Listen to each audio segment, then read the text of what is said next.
The Kirby Company has built a rich heritage shaped by people who were not satisfied with mediocrity. They wanted more out of life than a paycheck. But more than that, they wanted to call their own shots, run their own businesses, and live their own dreams. These early entrepreneurs are no different than you. All took great risks to gain opportunities, and they always believed in themselves and what they were doing. We would not be here had it not been for the entrepreneurial spirit shared by our predecessors. These people set the stage for Kirby to become the great company it is today. It started with inventor Jim Kirby. He was dissatisfied working for a paycheck after watching his father work very hard for very little. As a boy, Jim Kirby invented and improved gadgets while watching his overworked mother clean carpets with a rug beater that didn't work very well. These early experiences shaped his lifelong goal: to reduce or eliminate drudgery. He started his own business making gadgets for a fee, and he never worked for anyone. He worked out of his house designing home care systems for the company, allowing Scott and Fetzer to use his name. While Jim Kirby refined his version of the vacuum cleaner, another man with his own ideas opens his own machine shop in a garage behind his parents' house. At the time, George Scott had a good-paying job at the Cleveland Farebox Company. But he didn't want a job. He wanted an opportunity. He bought some used equipment for $350 and opens his own shop.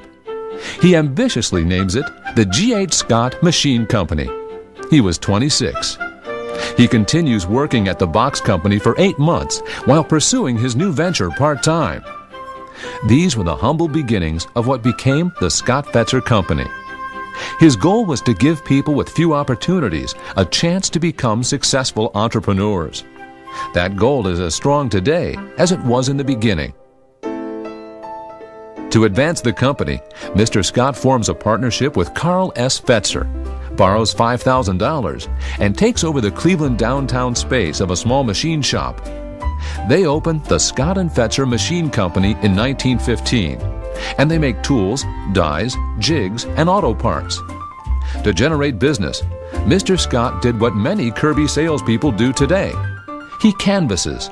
He visits factories and knocks on the doors of little shops to generate business for the new company.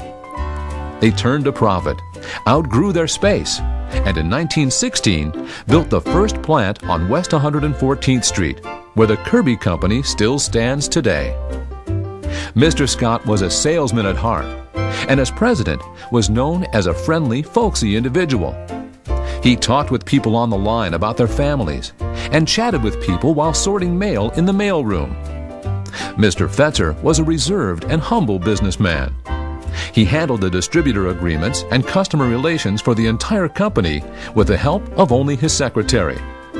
Together, Mr. Scott and Mr. Fetzer ran the company for the first half of the 20th century, enabling it to become a public company in the mid-1950s.